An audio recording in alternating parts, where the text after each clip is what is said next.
Salut les amis. L'armée française au Niger commence à se fatiguer.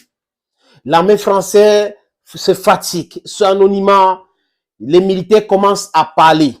Les militaires français qui sont au Niger ne comprennent pas pourquoi Emmanuel Macron est entré en conflit avec les nouvelles autorités du Niger. Et là, la vie est devenue très difficile pour eux. Il y a 3 bases militaires françaises au Niger, surtout à Niamey. Il y a la base de BAP qui est près de l'aéroport.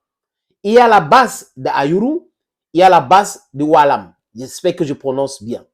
Où c'est éparpillé les forces militaires, 200 par-ci, 300 par-là, 1000 par-ci. Les amis, devant la base militaire, les différentes sorties de la base militaire près de l'aéroport, il y a des tranchées anti-chars qui ont été creusées par l'armée nigérienne. Et maintenant, les autres bases subissent exactement la même chose. Et les militaires français sont affaiblis aujourd'hui, les amis, parce qu'ils ne peuvent pas ou ils ne peuvent plus sortir, se balader. Ils craignent pour leur vie parce que le peuple nigérien a bloqué les différentes entrées et sorties de ces 3 bases militaires. La différence entre ce qui se passe avec les forces françaises et la France au Niger, c'est que la France est entêtée, la France insulte, la France pense qu'elle est plus forte chez quelqu'un d'autre, la France pense qu'on doit la supplier pour rester au Niger, mais quand on lui demande de partir, elle commence à comprendre que, hey, donc c'est le divorce vrai, ne part pas, ton pied, mon pied, ne part pas, même avec la force, veut rester, mais cette France-là est obsolète, les amis. Les Italiens et les Allemands sont traités différemment. Donc, le personnel civil nigérien qui travaille avec les Italiens et les Allemands continue de travailler.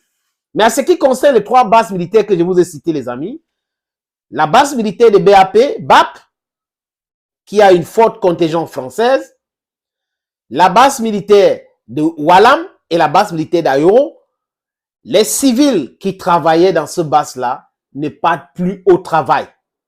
Ils ne partent plus au travail et les militaires français disent qu'ils sont empêchés par le peuple. Ce n'est pas les militaires qui font ce tri-là, pas le peuple. Et le boulanger qui servait le pain à ces différentes bases militaires, quand il arrive avec le pain, on a vu les images, c'est fouillé, donc c'est compliqué. Les papiers hygiéniques sont rationnés aujourd'hui. L'eau, c'est un problème réel. Et ils fonctionnent avec les groupes électrogènes. Et le carburant commence à finir. Donc, la tension est vive, la pression monte. Les militaires français sont très fâchés contre Emmanuel Macron et les autorités françaises. Ils ne comprennent pas pourquoi on est en train de les asphyxier. Imaginez que le groupe électrogène, il n'y a pas de carburant pour faire tourner ça. Mais c'est une honte quand même. La France qui produit l'énergie nucléaire, la France qui exploite l'uranium du Niger, la France qui achetait même, qui prenait pratiquement pour rien, 88 centimes, uranium, 1 kg d'uranium nigérien, cette même France n'a pas été capable de construire une centrale nucléaire civile au Niger et elle vient avec ses bases militaires et elle utilise le carburant dans les groupes électrogènes. Cette tension continue même au niveau de l'ambassade de France et la résidence de l'ambassadeur. Sylvain Itterd s'est constitué prisonnier sur l'instruction d'Emmanuel Macron. Les militaires français, 1500, se sont constitués prisonniers. Bon, bref, Emmanuel Macron a décidé qu'ils sont des prisonniers. Ils vont rester là-bas. Il n'y a pas de nourriture, il n'y a pas de service. Donc, imaginez la saleté qui est dans cette base militaire aujourd'hui. Imaginez que l'eau est rationnée. Sur la base militaire de BAP, il y a l'eau minérale. Apparemment, il y a un système où ils ont l'eau qui est potable. Maintenant, dans les autres bases militaires, c'est compliqué. Vous avez vu vous-même, on a apporté l'eau en sachet pour donner à l'ambassade de France et la population a dit non.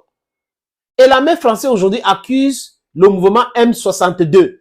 Cette M62 bat la campagne, convainc les jeunes et tout ça là. Et l'armée française dédouane même les nouvelles autorités. Que ce n'est pas eux qui font le travail aujourd'hui. C'est le citoyen lambda. Donc ce sont des jeunes Nigériens qui font le travail des tirs de blocage de ce base militaire.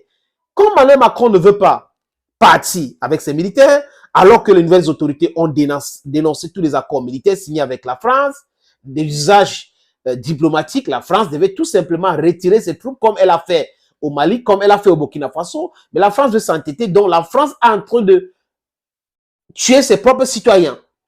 Et imaginez que ces militaires craquent. Parce que là, ils ne sont même pas en capacité confrontationnelle. Comment ils vont bagarrer, comment ils vont faire la guerre contre le peuple nigérien? Ils n'ont pas la nourriture, ils n'ont pas, c'est la précarité totale. Et l'image vraiment que ces militaires sont anonymement envoient, c'est atroce. Ils sont plus d'accord avec la politique qu'Emmanuel Macron mène. Et là, ce pourrissement a été voulu par l'élite française, à sa tête Emmanuel Macron. Je parle de l'élite politique qui gère la France actuellement. Parce que les autres élites veulent que la France dégage avec les bases militaires.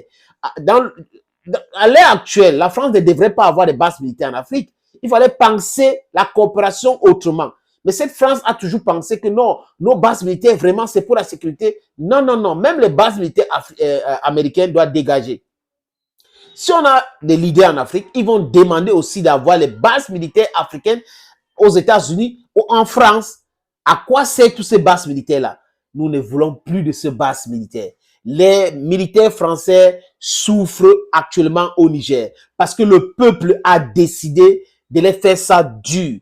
Tous les entrées bloquées, les tranchées anti-chars creusées déjà. Le combat, les gens sont prêts pour le combat. On n'a pas peur. Donc le message est clair. Ce qui reste à faire aujourd'hui, les amis, c'est que la France dégage avec ses 1500 hommes.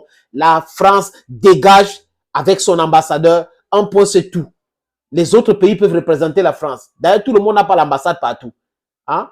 L'Allemand peut gérer les histoires qui concernent la France au Niger ou d'autres pays, les amis. C'est comme ça se passe. Les amis, voilà comment quelqu'un qui se dit intelligent peut mettre ses propres citoyens en difficulté dans un pays qui n'appartient pas. Le Niger appartient aux Nigériennes. Le Niger appartient à l'Afrique.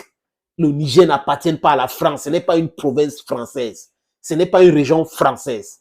Respectez les gens. Les accords militaires ont été dénoncés. Les accords commerciaux ont été dénoncés. Un point, c'est tout. Ou vous vous rangez du bon côté de l'histoire, ou on va vous mettre dans la poubelle de l'histoire. Parce que vous avez tellement fait du mal aux peuples africains. On n'a pas oublié.